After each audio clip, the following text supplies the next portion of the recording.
Boa tarde, pessoal. Tem mais um vídeo para apresentar por que eu acredito que a CVM não funciona.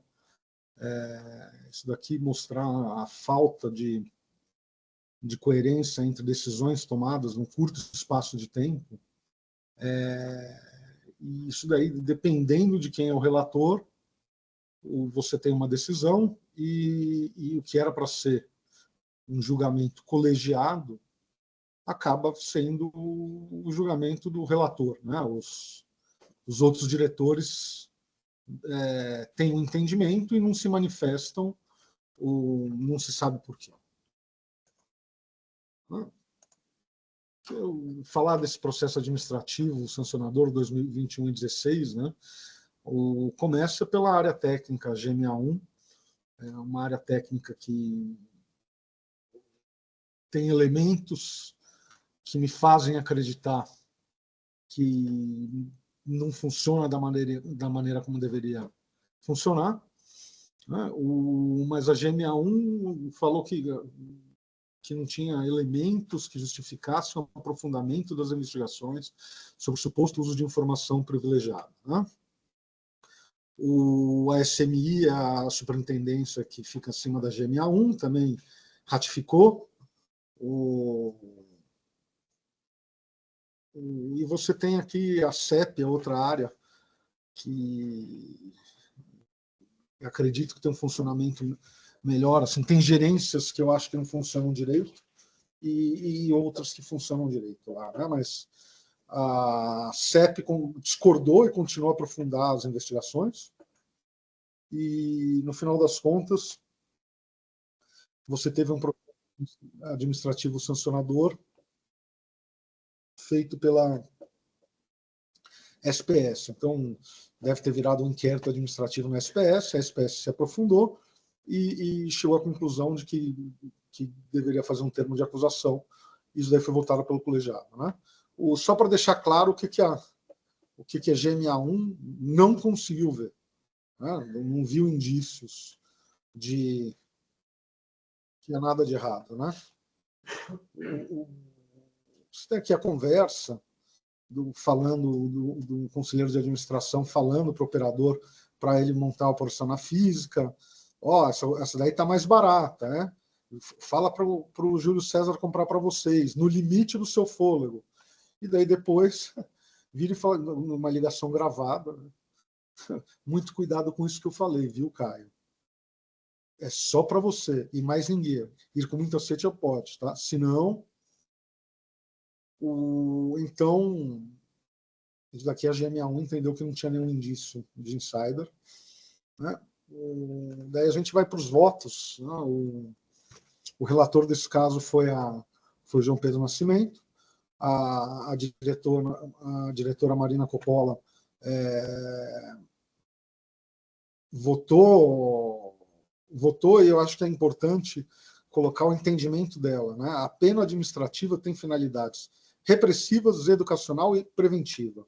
O comportamento de Silvio Tini denota que nenhuma dessas finalidades será plenamente atingida com a aplicação de uma multa pecuniária, ainda que no patamar máximo permitido a fatos ocorridos antes da entrada em vigor da Lei 13.506. Então, aqui nesse caso, a diretora Marina Coppola entende que não adianta dar nenhuma multa, que isso daí não vai ter a finalidade repressiva, educacional e preventiva que você tem nas sanções, né? Daí você tem o voto do presidente João Pedro Nascimento, que era o relator, né? Ele falando da dosimetria da pena, ele leva em conta o histórico de reincidência de Silvio Tini, né? E a gravidade em tese das infrações. E aqui você tem os processos onde ele já sofreu sanções. E daí você tem o voto do diretor João Acioli, que fala que o Silvio Tini conseguiu a proeza de gerar um caso de insider trading com prova concreta, né? E compara o que aconteceu com um elefante que pinta as unhas de vermelho para se esconder no morangal. A GMA1 não conseguiu encontrar o elefante, tá? e você tem a continuidade. Isso daí, até um tempo atrás, quando você tinha a penalidade de inabilitação, você tinha o efeito suspensivo automático até que fosse julgado pelo conselhinho, né? Isso daí mudou. Então, agora você tem que pedir o efeito suspensivo para o colegiado da CVM. No caso, não está sendo cumprida a decisão, né? Enfim. Mas, mesmo assim, no dia 17 de dezembro, você teve o julgamento falando que não tem o efeito suspensivo. O colegiado decidiu pelo não provimento do pedido apresentado, né, de efeito suspensivo. Aqui. Então, o Silvutini está inabilitado desde que foi comunicado da decisão, para continuar presidente do Conselho de Administração da Terra Santa. E daí aqui tem o outro processo, né, um processo acerca de manipulação de mercado em Azevedo Travassos, né? E o relator desse caso foi o Otto Lobo. No outro processo sancionador, o Otto acompanhou o João Pedro Nascimento, né? Que falou da dosimetria da pena. E nesse daqui ele é relator. Isso daqui aconteceu 3 meses depois do processo de inabilitação, e o diretor Otto fala que não vislumbra, no caso, qualquer circunstância agravante ou atenuante previstas no artigo. Nota-se aqui que o acusado já foi condenado, porém 2 desses casos já estavam julgados. Isso daí ele não falou no outro caso, né? Ele votou pela inabilitação, enquanto o outro ainda possui recurso pendente. Esse daqui, o que possui recurso pendente, é o que ele votou pela inabilitação, né? Então, ele considera inapropriado cogitar a majoração da pena por reincidência, e daí ele vota pela multa pecuniária de R$500 mil e foi assim condenado. Né?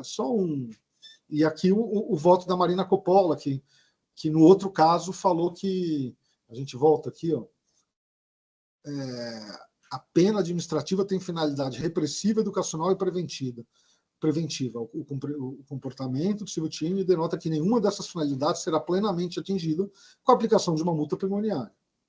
E daí, no voto, 3 meses depois, ela acompanha o voto do ilustre relator.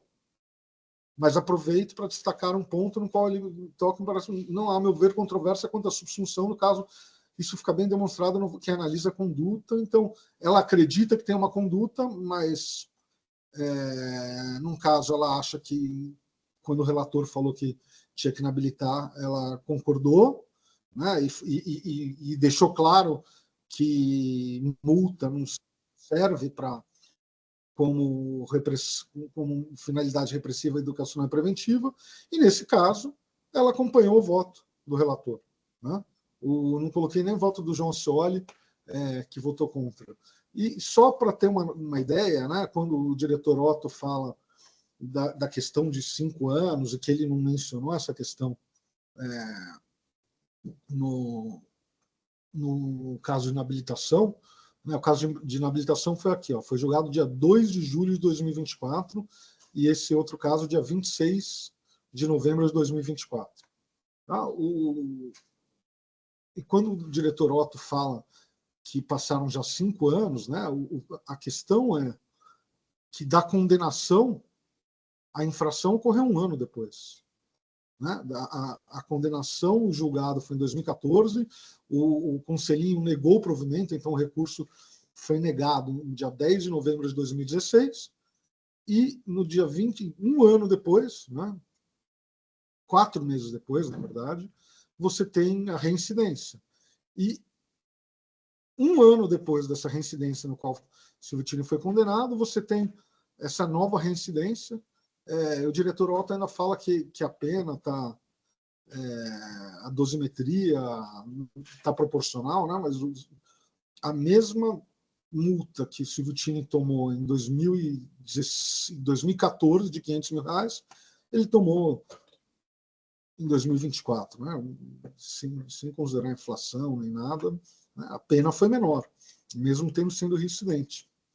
Então, é isso, pessoal, para você ver como a coerência das decisões da CVM,